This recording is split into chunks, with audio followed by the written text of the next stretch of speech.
My friends talk to their children like they're human beings, like they're equals. They get down here at eye level, they make eye contact. I didn't know the color of my father's eyes till I was 22 years old. And that's just because his license fell out of his wallet once. And they're just down here like, hey buddy, how's the Lunchable treating you? Good? Awesome. Well, if you have any feedback for me, notes, input of any kind, I would love to hear it. You know why? Because it's your childhood. I'm just honored to be a part of it. Anybody recognize any part of that speech? My parents were amazing parents. I love them very much. They did a fantastic job. But they were old school, tough love, no coddling parents, all right? When I was 15, I told my dad, I'm very depressed. I need to see a therapist. I've been thinking about killing myself. And he took a knife out of the knife drawer, shook it over his head, and went, be my guest.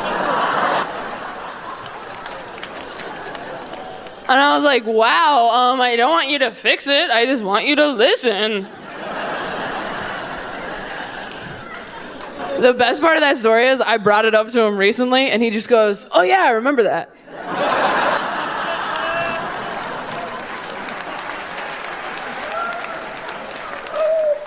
I'm like, yeah, me too. Every week in therapy. He's like, hey, I called your bluff though, didn't I? Aha! Look who's not dead, drama queen. I'm like, okay. Touche, big guy, only on the inside. Am I laughing? I've been practicing. There's no healthy fear of your parents anymore. Nobody's scared of their parents. I was terrified of my parents. I never talked back to my mom except for once. She was spanking me in the church parking lot because you got to get rid of those demons before you enter the house of the Lord. So she's cleansing her soul, a little pre-communion. And halfway through, I go, that didn't hurt. And she went black in the eyes. And in a voice I'd never heard, goes, oh, well then we're gonna have to make it hurt. And for the rest of my childhood, wooden spoon. She went Martha Stewart on my ass. I still cannot watch the Food Network. Great British Bake Off doesn't calm me down. But I never talk back again. You try to spank a kid now, they'll laugh in your face. They'll be bent over on the iPhone you pay for, looking up reasons why you're a dickhead. Just think, really? You're gonna go through with this even though psychology today says that you're undermining my well-being long term? All right, Eileen, you stupid bitch. You do what you gotta do.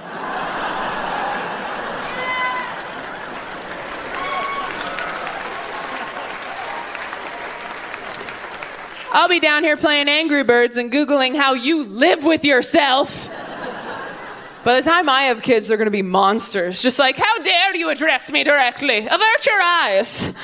And get out your boob, I'm hungry. The big one. I'm like, ugh, who gave you an accent? I had amazing parents. I have to keep saying that in case anyone here knows them. Anyone can come to these. He came out, he goes, thought he found a new angle, right? He comes out, he goes, you know, we always kind of rush through the Christmas story, don't we? Since we all know it so well.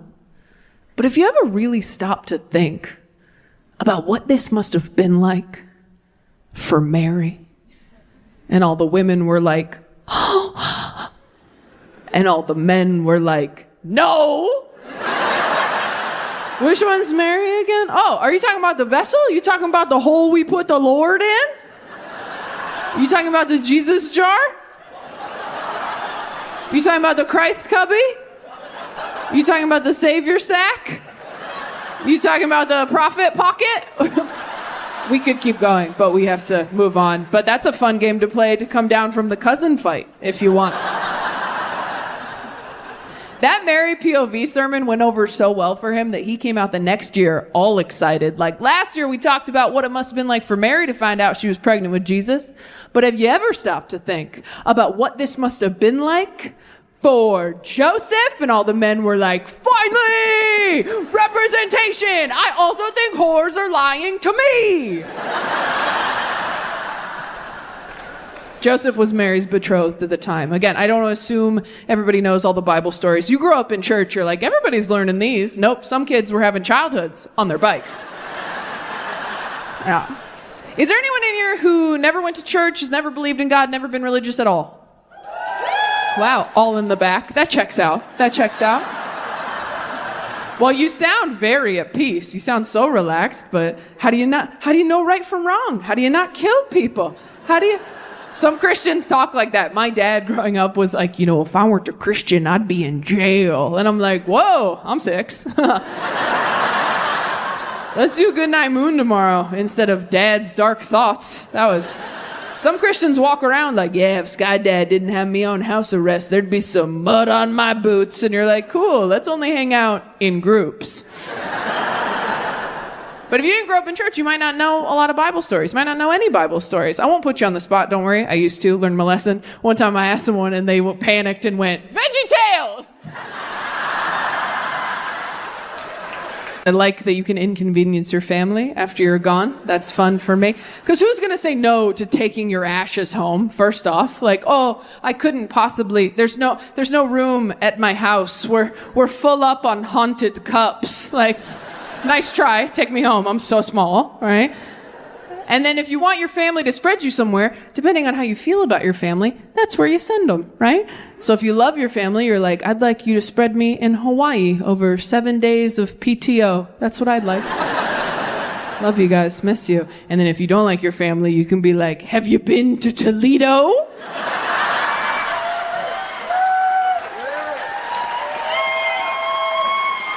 In January. Actually, no, I want you to do it right between Christmas and New Year's. My mom was cremated, and after my mom died, my dad got remarried, and when my dad got remarried, he gave my mom's ashes to my grandma because return to sender, I guess. You're right, I am so sorry. Return to manufacturer, that's what it is. And his reasoning was, he was like, look, I'm getting remarried and I can't take these into another woman's home. And as his daughter, I was like, yes, you can. But as an adult woman now, I'm like, oh, no, you can't. I've dated straight men. I don't like it when they follow their exes on Instagram. You're telling me if he brought a little baggie of her bones inside and was like, this lives under the TV forever, I'd be like, cool, love that there. No, I'd be passive aggressive at best. I would probably flush a teaspoon of her every day. Just.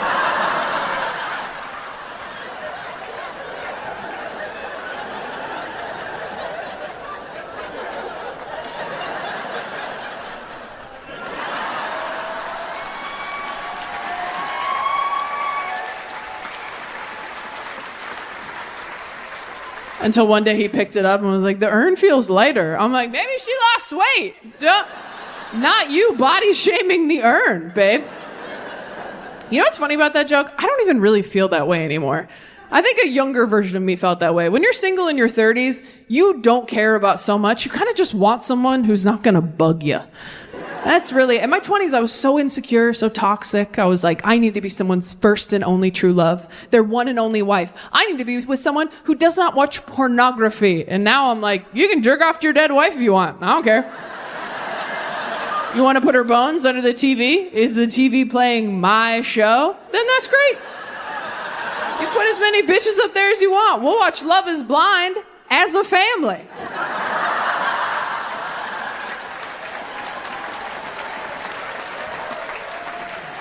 I told my buddy Dustin that, and he goes, what if you married a guy who was still in love with his dead wife? And I was like, she's not coming back. That's his thing to deal with. You know, lock yourself in the bathroom, smell her shirts, cry it out. But we're going to Chili's at 5. And the coupon's for 2, not 3. So get it all out of your system, babe. Hell, jerk off into the urn if you want. Hey, when life gives you lemons, make cement or whatever. It's romantic. She can swallow one last time.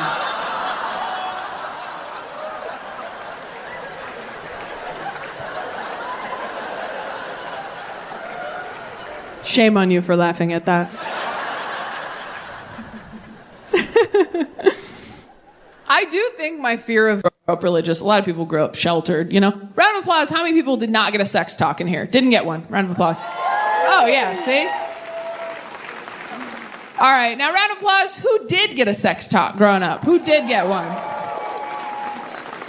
You did right here. Do you mind me asking you how old you were? Is it okay that I'm talking to you? I just want to make sure. If I talk to you and you're not into it, that's completely fine with me. I wouldn't talk to a live entertainer either. Do you consent to crowd work? I need a verbal yes, not just a thumbs up. Yes, see? Not that hard. That's how it's done. All right. All right. How old were you when you got the sex talk?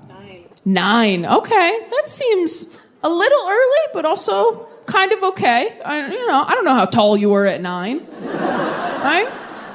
Were you asking questions, or were your parents just like, it's time? My mom took me for a picnic in the garden. Your mom took you for a picnic in the garden? Fuck you so hard. Are you serious?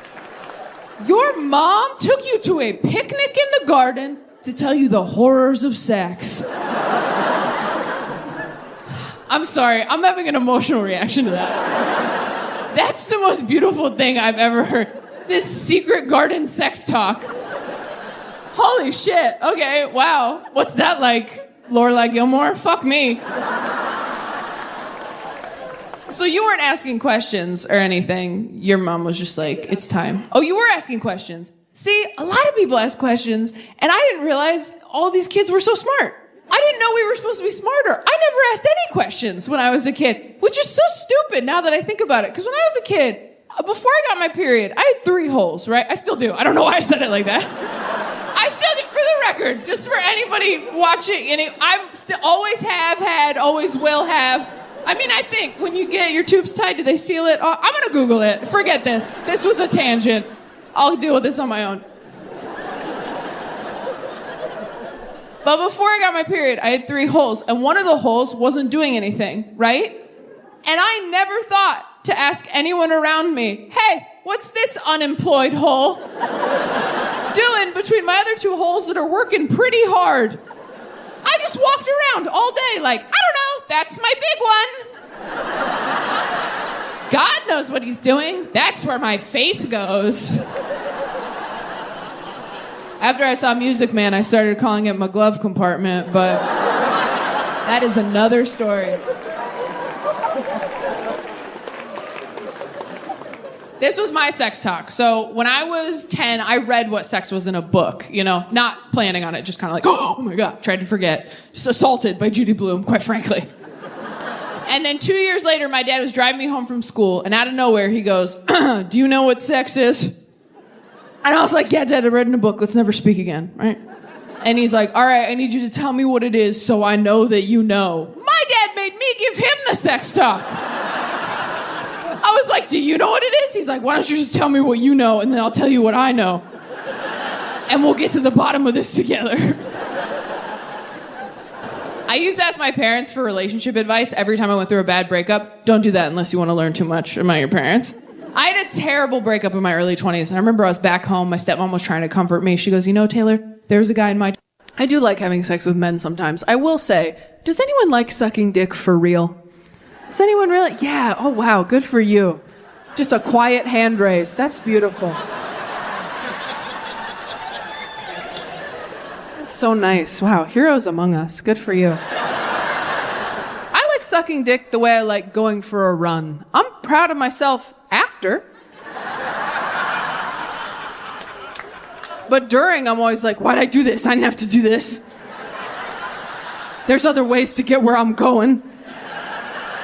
But then afterwards, I'm always like, wow, the power of the human spirit. Really is all mind over matter out there. But then during, I'm like, people should be throwing little cups of water on me for being so brave. But then afterwards, I'm like, nice, got my time down.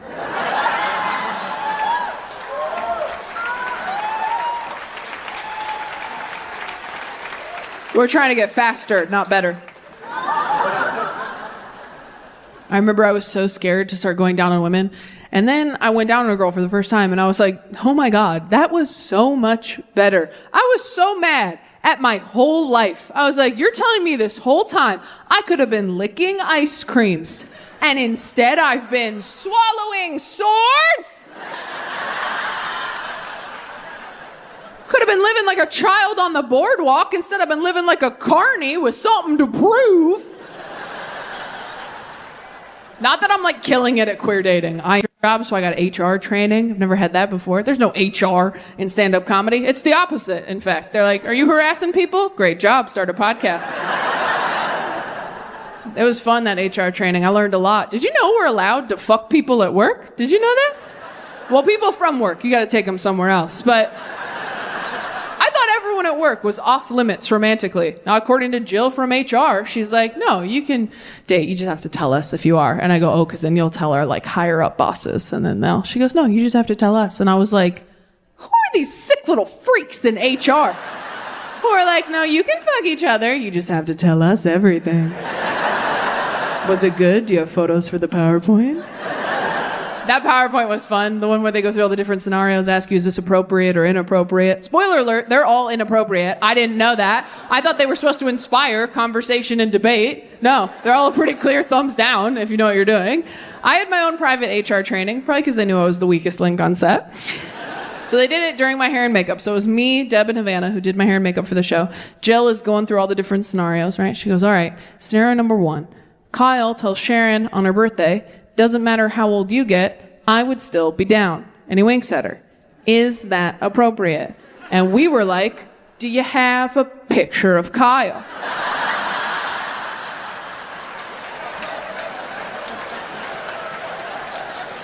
Is it the next slide? How tall is Kyle? What's he smell like? What's he working with? How old's Sharon? Is she ovulating? We don't have enough information to answer the prompts, Jill. I really appreciate you guys coming to this new hour of material because I know it's a lot of God stuff and a lot of gay stuff, and my agents are nervous.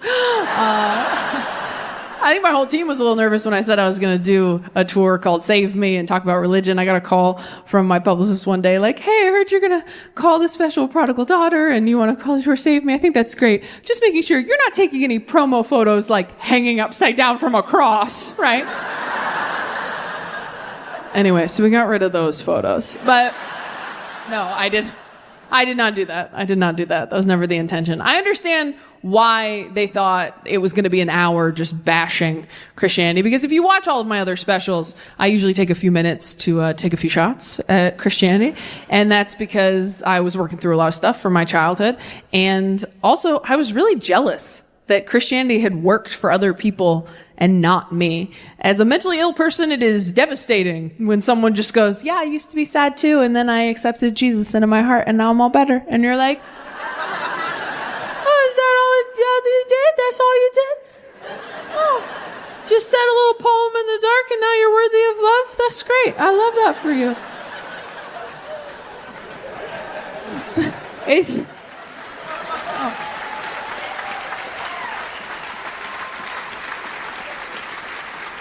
It's like when someone goes, yeah, I just stopped drinking soda, lost 20 pounds, all my acne went away. And you're like, oh my God, that's so cool. I hope your plane falls out of the sky.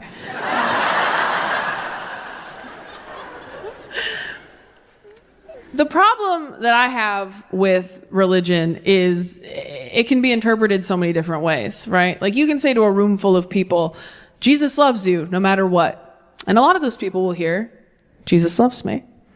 But some of those people will hear, no matter what. And that's the problem, right? Religion can be used as either a weapon or a tool. And to be clear, if you are using religion as a weapon to control, manipulate, scare people, to make yourself feel superior to everyone else, fuck you. That's not what it's for. You are not using that correctly. You're using a vibrator as a back massager and we're all fucking laughing at you. Because if God does exist, he does not exist to make you feel better than other people. He exists to make you better for other people.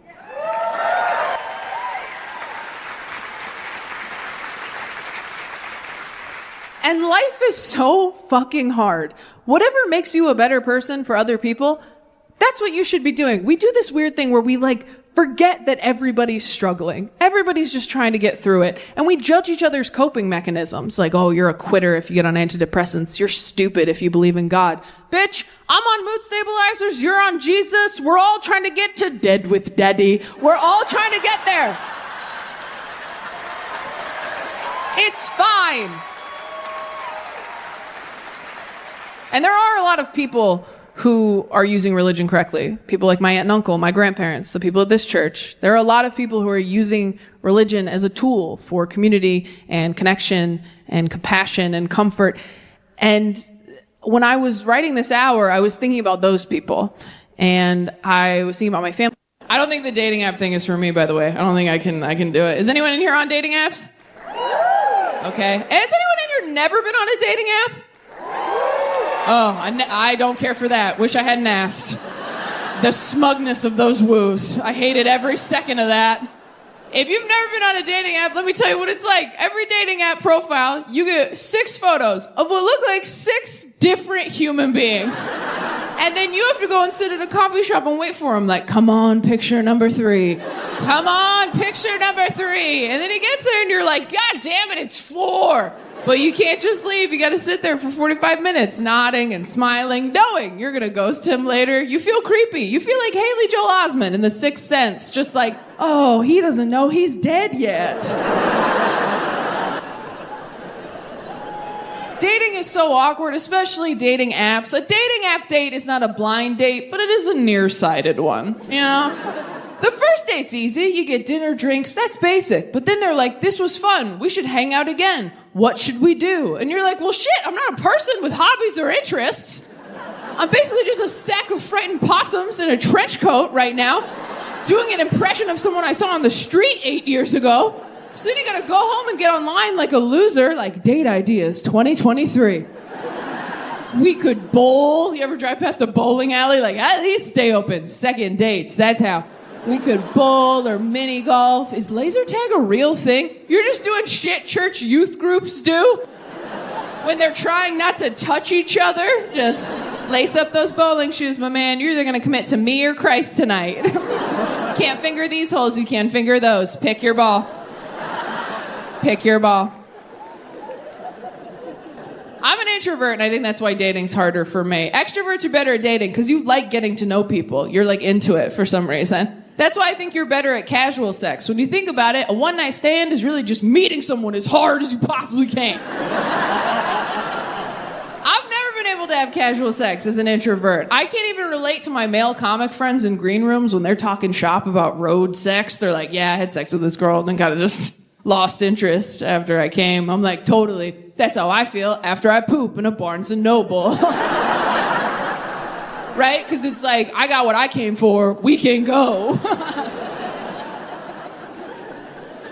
But those are my most fun friends to talk to. My friends who have casual sex regularly, I always want to hear their updates. I have a friend, she's on Tinder. I call her every Monday. I'm like, hey, how was your weekend? She goes, great. Remember that guy I told you about? He is so good at dirty talk, Taylor. I'm like, what's like good dirty talk, in your opinion? She goes, thank you for coming to this. You did not have to. AI is getting pretty good.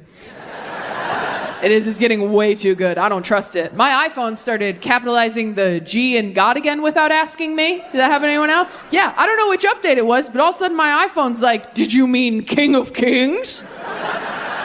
The robots are coming and they love the Lord. Are you guys worried about the robots?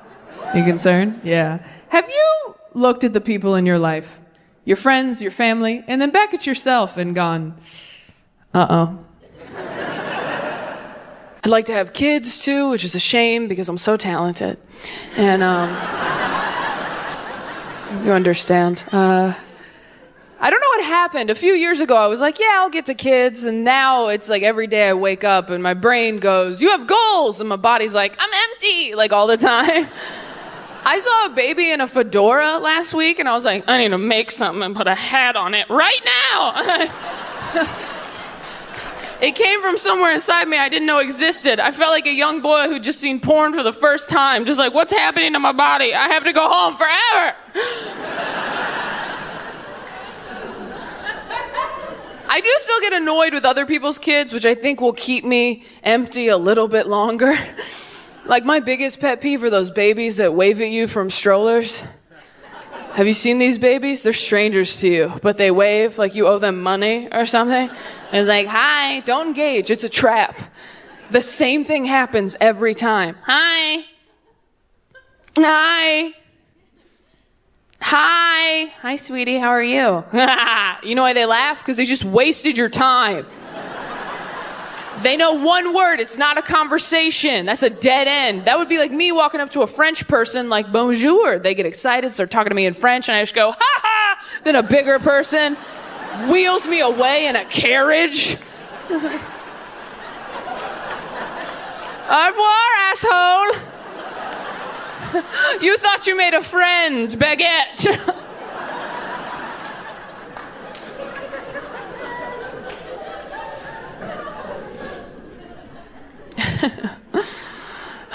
I do want to have kids, but I want to make sure before I have them that I have made enough mistakes so that I give great advice as a parent. You have to make mistakes, learn from them, and then you give amazing advice. My dad read his Bible every night. He got a scholarship to college. He married my mom, and then he had us. His advice was terrible. He'd be like, don't do that. And we're like, why? And he's like, I don't know, kid. I read it in a book. I've never really lived. Joel Osteen pose. My uncle was a drug-dealing alcoholic who got shot in the 90s. I listen to everything that man says. Because he can back it up. He's like, don't do that. Why? Because Uncle Larry P's sitting down now.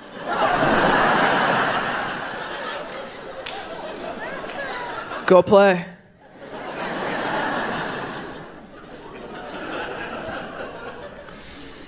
I just don't want to be one of these people that has kids too soon before I think about what it's going to be like. Like, my biggest fear is the technology thing. Like, my kids are always going to have the internet. And don't get me wrong, I'm young. I had the internet pretty early. I got the internet just as I was going through puberty, which was awesome. I had a magic box I could hop on and be like, is this hairnormal.com, upload picture? And then someone from Arkansas is like, you're probably fine. And I'm like, cool, I'm getting back on my bike. Like, I don't know what people did during puberty before the internet, just like read Judy Blume until they started tingling. Like, what happened? Can you imagine going through puberty in the 1300s? Back then you were alone. Something weird was happening downstairs. You're like, that's a little strange. Hope I'm not a witch. I can't go swimming. My daughter will always have the internet. From the time that she is born to the time she dies, she's always going to have it. And I have to explain to her that the internet is the most beautiful, amazing, disgusting, horrifying thing in the universe. How do you do that in a balanced, measured way? Just like, hey, sweetie, have so much fun on the internet, talk to your friends, do your homework, but be careful, because a lot of people in there want to kill you. Everyone on the internet wants to kill me. No, not everybody. Some of them are just nice kids from Arkansas who want to let you know your pubic hair is A-okay.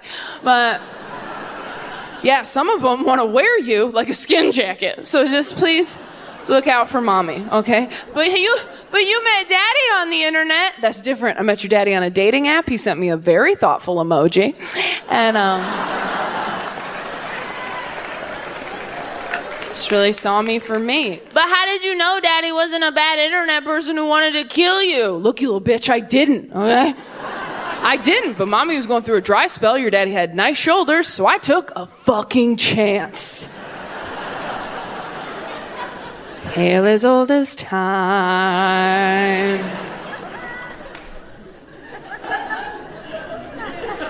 The part about being single, hands down, is that you do not have to introduce anybody to your parents. Have you guys introduced people you were dating to your parents? It's not about introducing people you love to one another, is it? No. It's about showing your partner why you're mean to them sometimes. It's about taking your sexual partner back to the scene of the crime.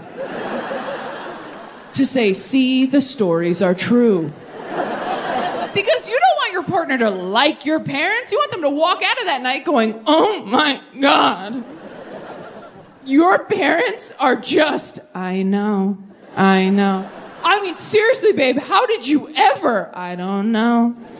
Kind of seems like maybe people should cut me some slack when I'm being a bitch, though, huh? Kind of seems like maybe now that we have all the information, turns out I could be a lot crazier if I wanted. But I keep a lid on it pretty good, and I deserve to stop at Target on the way home. With no time limit. And I want a cart, not a basket. You have to be careful when you introduce people to your parents, though, because your parents don't always show up as your parents, do they? Mine never did. My parents undermined me every single time I brought someone home to meet them. I did everything right. I did the huddle up in the car before we went in, like, hey, remember what I told you? Those people in there, they're not your friends. Whatever they say to you, do not take that personally. It's not about you, it's about them. Do you want to write that on your hand in case you forget? No? You can look at my tattoo if you get scared. Let's do it. And then you go inside prepared for your parents to show their true colors. And your parents float downstairs. And they're just amazing all night. They're like fun, cool, laid back. Your dad's in an open Hawaiian shirt. Just a one-man conga line, topping off drinks, saying all kinds of progressive shit you've never heard him say. You want another beer? We should golf sometime. What are your pronouns again? And you gotta get back in the car later muttering like a conspiracy theorist. Like, well, that was not, I was there and I know it happened and it was all right. And no one can tell me what didn't happen and I know where it is. While your boyfriend buckles up like, I don't know what you're talking about, babe. Your parents are awesome. And you're like, oh, no, they are not. I don't know who those lizard people were. But they are not the ones who broke me. And the next time you see your parents, they're all smug, like, Jason really seemed to like us. You're like, I know what you're doing. Oh, maybe your therapist wants to meet us next, get our side of the story. I cannot wait till you're in the ground. All right, well, we'd like to be cremated. I will scatter your ashes where God can't find them.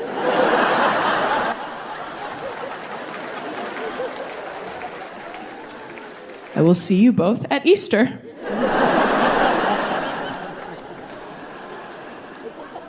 The craziest thing that happened is my mom died of cancer. See? You almost forgot. And then my dad got remarried, and then our stepmom got cancer. She's fine, don't worry. I wouldn't do that to you twice. That's God talking to my dad. And as soon as our stepmom got it, me and my siblings were like, holy shit. Is Dad giving people cancer? We thought he was a carcinogen. We were like, don't microwave anything for him. I think that's how he's doing it. If he had taken down a second one, we would have put a warning on his Christian Mingle account. Like bare minimum, just like, hey, chemicals in here have been known to cause cancer. Ride at your own risk. I feel like some people don't believe me that she's alive. She's completely fine, you guys. She's happy, healthy, great lady. We actually call my stepmom Mom because when my dad married her, nobody was using it. So we were like, yeah, be Mom. Who cares? Oh, I'm sorry. If your principal quit and you got a new principal, they wouldn't be like, this is Lisa. Like, let her be principal. There's an opening. Also, we were so young when it happened and my dad got remarried so fast. I think he was kind of hoping he could just like Indiana Jones switch him out before anybody noticed. You know when you're a kid and your hamster dies and your parents don't want to explain death to you, so they just buy you a new one that looks the same and they're like, no, that's Connie. She just bites now. That's kind of what he did. But with moms. But I never used to talk about any of that. I never used to talk about my mom dying because I didn't want to make people uncomfortable. And also, like most of us with childhood trauma, should be pretty much everyone in here. If you're sitting here tonight going, I don't think I have any, I had great parents, I had a good childhood, and this comedy show, it's not that fun for me. Good.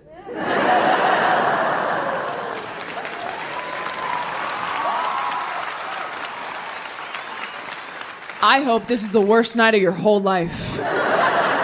Because it sounds like it's been smooth sailing. And you might need some perspective. But most of us did have some childhood trauma. And when you get to be an adult, you're like, whoo, made it. Never have to think about that again. Look at all my keys. The world's my oyster. And so you just start pushing all that dark stuff that happened to you as a kid down, down, down until you don't even think about it anymore. And that works for a long time. Until one day. You stub your toe really hard on a curb and you just start weeping uncontrollably in the street. And you're like, okay, this is about something else. I was keeping all my trauma in that toe. And then I jostled it, and now it's everywhere. Go back in. And if you don't deal with that stuff, it's going to keep affecting you in ways you are not even conscious of. It's always awkward getting into a new relationship, though, especially right after you've called off an engagement, because you don't feel like you can say any cheesy romantic crap ever again. Even if you feel it, you just feel like you're a jinx. So when the next person's like, I want to be with you forever, you're like, oh, wouldn't that be something? I can't use the F word anymore, but I just need to build my credit back up, but samesies, bro, for sure. New relationships are awkward because you gotta tell a whole new person what you like in bed, and the only reason you know what you like in bed is because someone else did it to you first. But you can't say it like that, right? You gotta do that cute little tap dance of like, oh, babe, you know what would be so fun? That's never even occurred to me before. You know what your body is inspiring me to do right now? But in your head, you're just like, do it like Craig. Could you just do it how Craig did it every time? Craig didn't do shit right. He did that right, let me tell you. Can we just call him? Can we just call him and ask? It's not a big deal. We're all adults here. Remember when we reset the Wi-Fi router last month? It's just like that, babe. He's just a voice on the phone with the password. That's all he is to me now. No, I did block his number when you asked me to. Of course I did. But when you block a number, your phone kind of just saves it in a different folder. Ooh, some of us are going to fight in the car. Not everybody knew that. You have to be able to talk about what you like in bed, and you have to know what you can and can't say, all right? Like, I've been telling guys for years, I like it a little rougher in bed. I don't say it like that. I say like, oh, I'm damaged, you know? Like, if you're a straight guy, don't say that. If a straight dude's like, I'm damaged, fucking run! That guy wants your toes in a baggie, so... Sometimes you think you like something and you don't. I thought I liked dirty talk. Turns out I just like dirty phrases we agreed upon earlier. You ever tell someone you like dirty talk and then they hit you with something in bed and you're like, nah, that was not approved by corporate. No. I was having sex with a guy once. I was on top and he just went, look at you!